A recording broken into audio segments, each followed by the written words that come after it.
सलाम नमस्ते सत श्री अकाल, मैं हूं रजा और आप देख रहे हैं रजाग्राफी का वॉर अपडेट। एक दिन में यह दूसरा अपडेट है आज की ही तारीख में। यूक्रेन और रूस पर बड़ा अपडेट आपके सामने लेके आया हूं। रमजान कादिरोव, जी हां, ये वो रमजान कादिरोव है जिनकी वजह से रूस अभी तक यूक्रेन पर भारी पड़ा था। हालांकि फिलहाल रूस इस वक्त पूरी तरह से कमजोर पड़ा हुआ है, लेकिन रमजान कादिरोव की इसमें कोई गलती नहीं है, क्योंकि रमजान कादिरोव की वजह से ही ये जंग यहां तक चल पाई है।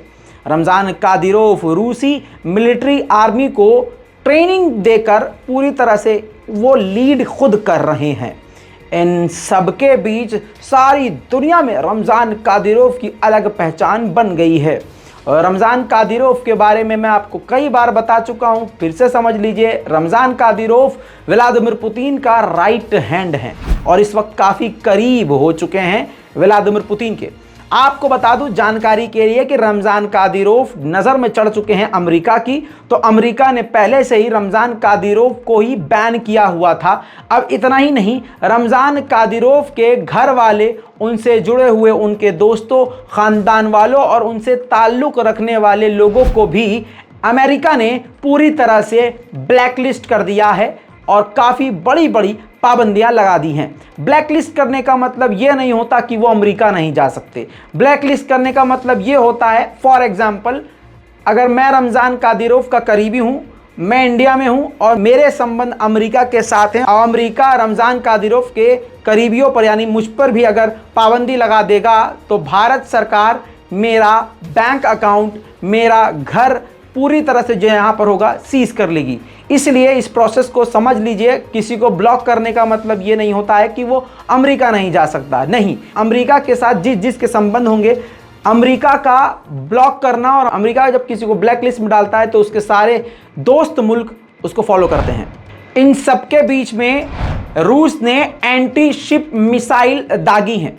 आपको बताऊं, सबमरीन से भी दागी हैं और अपनी गाड़ियों से, मतलब ये जंगी जो गाड़ियां होती हैं, जो ट्रक टाइप का जो होता है, उससे भी दागी हैं। रूस बहुत कमज़ोर पड़ा हुआ है इस वक्त और वो नई टेक्निक पर काम कर रहा है और अपनी रणनीतियों को बदल रहा है। एक्सपर्ट का ये भी कहना है कि जो व्लादिमीर पुतिन की सेना पीछे हटी है, परमाणु के साथ आगे आ सकती है। वहीं एससीओ की मीटिंग आपको बता चुका हूं इंटरनेशनल प्राइम टाइम में। एससीओ की मीटिंग में भारत ने रूस को समझाने की कोशिश करी कि यूक्रेन पर हमले को बंद करे। इस बात को अमेरिका ने एडमिट किया है। अमेरिका के विदेश मंत्री एंटोनी ब्लिंकन ने इस बात को खुद मीडिया के सामने अमेरिका से संबोधित करते हुए कहा है कि भारत ने और चाइना ने भी रूस को समझाने की और दबाव बनाया है कि यूक्रेन पर हमलों को बंद करे। रूस की हालत मैं आपको बता चुका हूं, अच्छी खासी नहीं है, काफ़ी बुरी है, लेकिन इन सबके बावजूद व्लादिमीर पुतिन का हौसला टूटने का मतलब ही नहीं बन रहा है। अब व्लादिमीर पुतिन ने कहा है कि हमें कोई जल्दी नहीं है इस जंग को, इस मिलिट्री ऑपरेशन को ख़त्म करने में। हम लंबे समय तक लड़ सकते हैं और टिके रह सकते हैं। वहीं स्पाइगल इंटरनेशनल रिपोर्ट से खुलासा हुआ है कि रूस पर जो पाबंदियां लगी हैं उससे रूस को कहीं ना कहीं अब नुकसान होना शुरू हो गया है। जो एडवांस सिस्टम है उसके अब पुराने हो रहे हैं, जो उसकी मिलिट्री है उसमें भी, वो आर्मी में भी पीछे हो रहा है, टेक्नोलॉजी में वो भी काफ़ी पीछे हो रहा है, क्योंकि एक देश सब चीज़ खुद नहीं बनाता, वो पार्ट्स इंपोर्ट करता है। तो जो देश अमेरिका की तरफ हैं वो इसको पार्ट्स भी एक्सपोर्ट नहीं कर रहे हैं। रूस के काफ़ी मोटी रकमों को यूरोपीय कंट्री में बैंक में ही सीज कर लिया गया है, तो रूस के अंदर बेरोजगारी भी बढ़ रही है। यूरोपियन कंट्री ने रूस के जहाज़ों को अपने ऊपर से उड़ने के लिए बिल्कुल मना कर दिया है। तो अब रूस के जहाज़ों को उन देशों के ऊपर से जाना पड़ रहा है घूम फिर के, जो उसके थोड़े बहुत दोस्त हैं जिन्होंने पाबंदी नहीं लगाई हुई है। तो जो पहले सीधे जहाज़ जा रहे थे, अब उनको घूम फिर के जाना पड़ रहा है। इसकी वजह से वो जो जहाज़ के टिकट्स है वो भी काफ़ी ज़्यादा महंगे हो गए ऑब्वियसली। इसके अलावा जो एविएशन कंपनी होती हैं, जैसे आपकी गाड़ी ख़राब होती है तो आप उसको सर्विस सेंटर लेके जाते हैं, राइट, उसमें आपका खर्चा होता ही होता है। तो जब जहाज़ इस्तेमाल में रहते हैं तो उसकी सर्विसिंग के लिए कोई ख़राबी आ गई, कोई दिक्कत आ गई, तो एविएशन सेंटर लेके जाना पड़ता है। वो रूस की सरकारी कंपनियां, एजेंसियां होती हैं। तो रूस की उस सरकारी एजेंसी ने कहा है कि हम पर इतनी पाबंदी लगी है कि हम आपकी कोई सर्विस नहीं कर सकते, आप अपने जहाज़ों को अपने लेवल पर अपने ही दम पर ठीक करिए। वहीं आपको बता दूं कि रूस ने भी 41 ऑस्ट्रेलियन लोगों पर पाबंदी लगा दी है, जिसमें वो बिजनेसमैन भी हैं ऑस्ट्रेलियन और उसमें कुछ पॉलिटिकल पार्टीज के भी लोग हैं। 41 ऑस्ट्रेलियन लोगों पर पाबंदी लगा दी है, वो रूस नहीं आ सकते। वहीं रूस की अब सबसे बड़ी धमकी इसी बीच में हमारी रिपोर्ट के दौरान आई है, जिसको मैं बिना इंतजार किए आपके सामने रख रहा हूं। व्लादिमीर पुतिन ने यह धमकी दी है कि इस जंग में अगर हम बड़े लेवल पर उतरे तो हम सैटेलाइट को तबाह करेंगे और इस दौरान जो प्राइवेट सैटेलाइट्स हैं वो भी निशाने पर होंगे। रशिया पर पाबंदियां तो बहुत सारी लगी हैं, कई सारे देश इसको फॉलो कर रहे हैं, लेकिन जापान, जी हां, जापान एलएनजी गैस और भी ज्यादा मात्रा में ले रहा है। लिक्विडिफाइड नेचुरल गैस एलएनजी, बच्चों के लिए बता दूं, यह गैस इलेक्ट्रिसिटी के लिए इस्तेमाल होती है, हीटिंग के लिए इस्तेमाल होती है, घर में कुकिंग के लिए इस्तेमाल होती है। आपको बता दूं कि ये ज़्यादा बड़ी मात्रा में जापान ले रहा है रूस से और पेमेंट भी रूबल में कर रहा है। सैमसंग, जिसका फ़ोन भारत में हर दूसरा व्यक्ति इस्तेमाल करता है, ये कंपनी सैमसंग जो है साउथ कोरिया की है, सारी दुनिया में ये फेमस है सैमसंग। हमारे यहाँ कहा जाता है कि जल्दी का काम शैतान का होता है। जब अमेरिका ने पाबंदी लगाई तो अमेरिका के तलवे चाटते हुए कई सारे देशों ने अमेरिका की बात मानी और रूस पर पाबंदी को फॉलो किया। उसमें साउथ कोरिया भी शामिल था और साउथ कोरिया की कंपनी सैमसंग ने तुरंत रूस को छोड़ दिया। लेकिन अब सैमसंग को भारी नुकसान भी हो रहा है और उथल पुथल सैमसंग में हुई है, जिसकी वजह से अब सैमसंग वापस सोच रहा है रूस में जाने के लिए।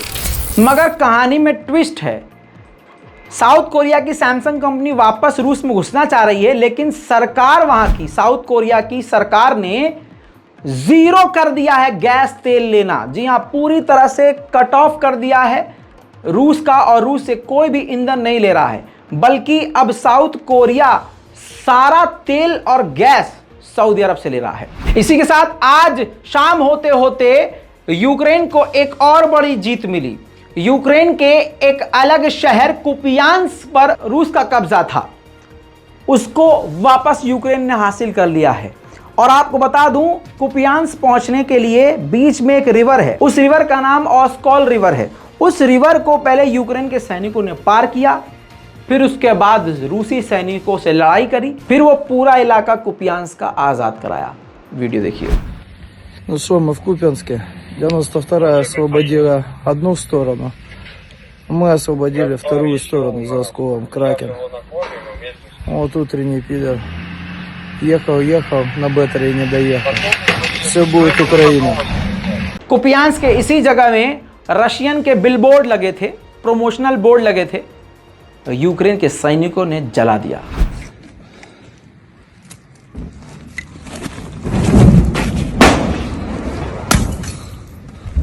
Хорошо.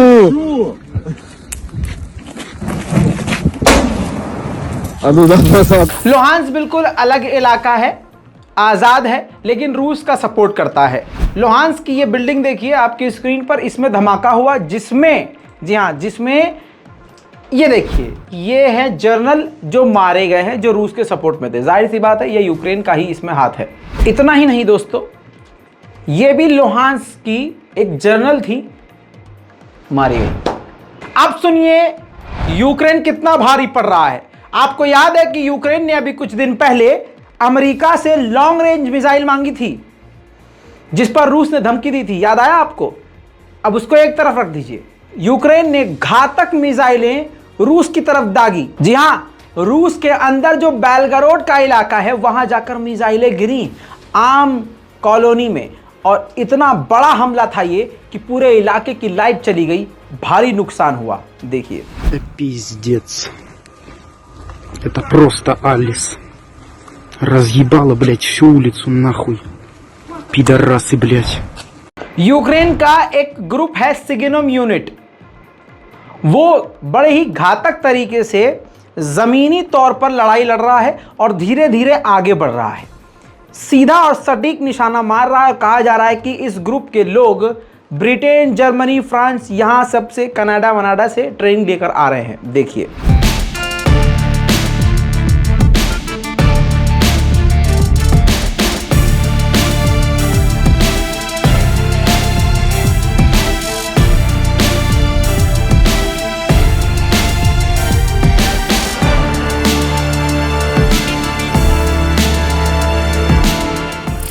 इसके अलावा आपको बता दूं, रशियन बेस भी पूरी तरह से बेसेस बने होते हैं अलग अलग, यूक्रेन के सैनिकों ने आज़ाद कराया और फिर वहाँ खूब इंजॉय भी किया है।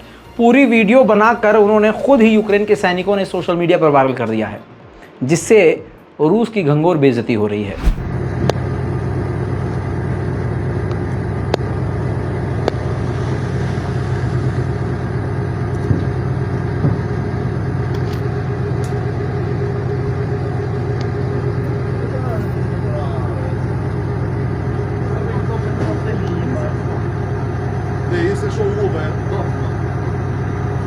Вова, пару слов.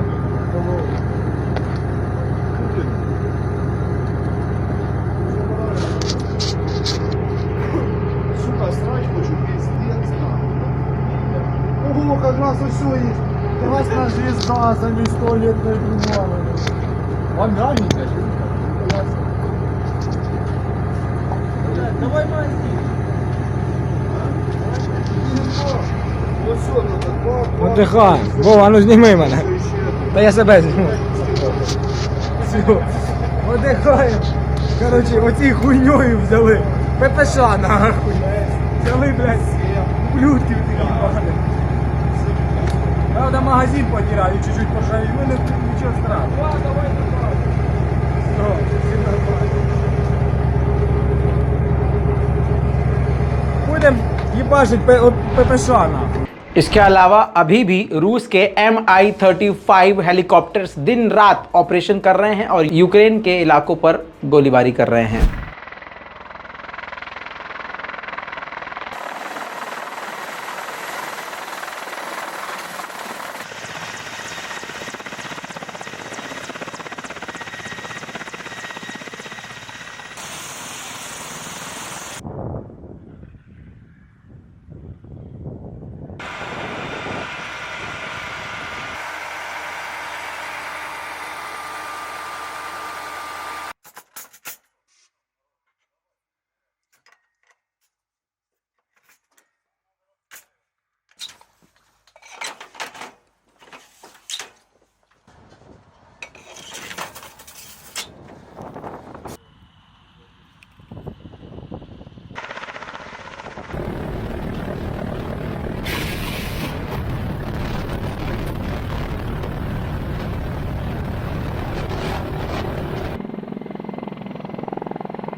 इसके अलावा यूक्रेन के सैनिकों को भी आज पूरा दिन रूस ने निशाने पर लिया है। रूस ने यूक्रेन के टैंक्स, यूक्रेनियों के अड्डे, सबको निशाना बनाकर उड़ाया है ड्रोन के जरिए। देखिए,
वहीं आपको बता दूं कि रशिया के इरादे काफ़ी ख़तरनाक होते जा रहे हैं।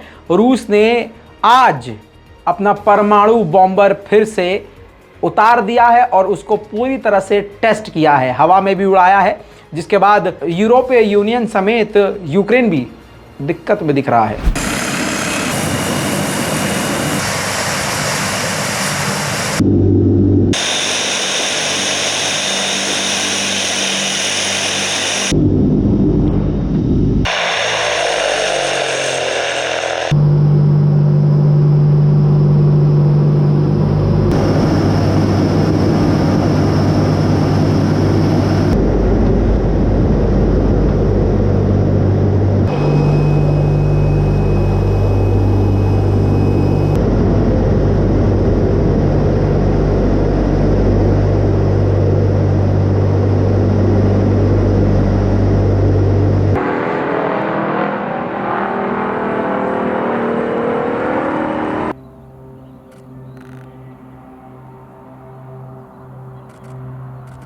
दोस्तों, यूक्रेन और रशिया के वॉर अपडेट में अभी तक के लिए इतना ही। जितनी खबरें हम आपको दे रहे हैं पूरी दुनिया से निकाल कर उतना कोई नहीं दे रहा होगा, और ख़ासकर इस वॉर अपडेट में हम आपको सारी जानकारियां दे रहे हैं। हमारी इस मेहनत को थोड़ा सा सपोर्ट कीजिए, चैनल को सब्सक्राइब कीजिए और दूसरों से भी करवाइए। जय हिंद।